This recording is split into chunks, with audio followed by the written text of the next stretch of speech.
I think when I go back home, I kind of sometimes feel the pressure of not being able to relate to the people of my own culture.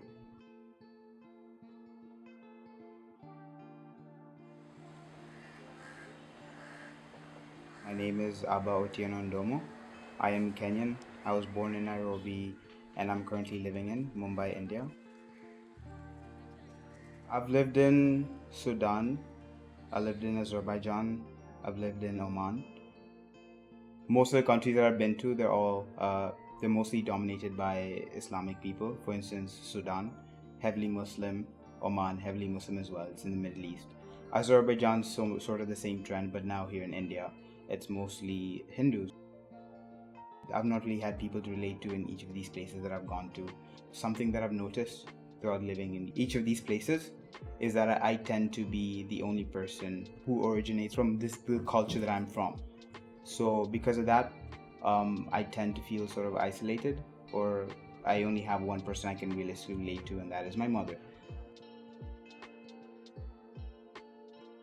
My friends from Azerbaijan have shaped me a lot, more than I think my friends from Kenya. I think it had only been a week since I lived in Baku, but I decided to go outside and play with the kids. When I went to try and interact with them, asking them if I could join them and play football with them, they didn't really welcome me in the way that I expected them to. So I asked them if I could play football, and there was a language barrier because at the time, Azerbaijan, it wasn't really exposed to tourists or people from the outside, and people in the country don't speak English. Like a very, very small percentage of the population speaks English. So when I went downstairs and I tried to play with those kids, that language barrier prevented us from interacting.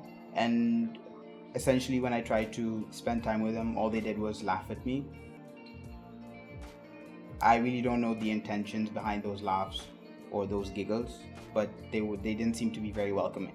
And so all I remember from that interaction is just me running back to my house, me crying.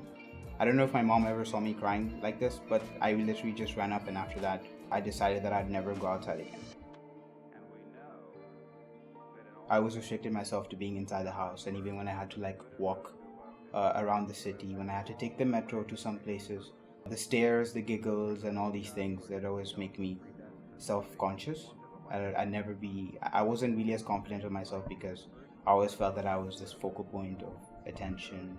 People were always pointing their fingers at me, and even in school, because in my school I was the only black child. I was the only African child there. Even though I was able to meet with other students who had parents who were teachers and sort of relate to them in some way, I couldn't relate to them culturally. So I always felt isolated because of that. Personally, I don't know if I can fit into a particular culture.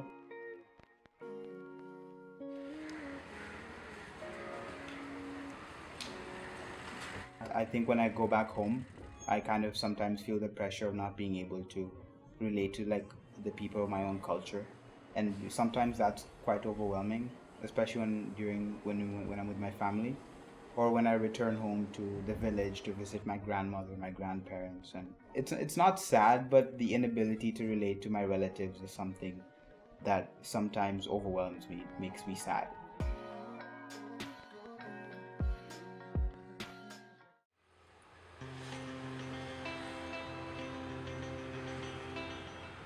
Going forward, I think I will still continue to be shaped by the places that I go to. I think it's very unlikely. I mean, now that I look at the places I've applied to for college and all those things, it's very unlikely that I'm probably going to end up back in Kenya. So I'm probably just going to keep growing up outside of my home. So that literally just means that I'll probably just, the roots or the ties that I have back home will probably just keep growing weaker and weaker until at some point maybe I might not be able to call myself a Kenyan because I might not even have the passport anymore. Once you have all these connections to all these places, you're bound to slacken the roots in one place. So you're bound to have it's like being a jack of all trades but being a master of none. You know so much about everyone else that you don't necessarily know about one place very, very well.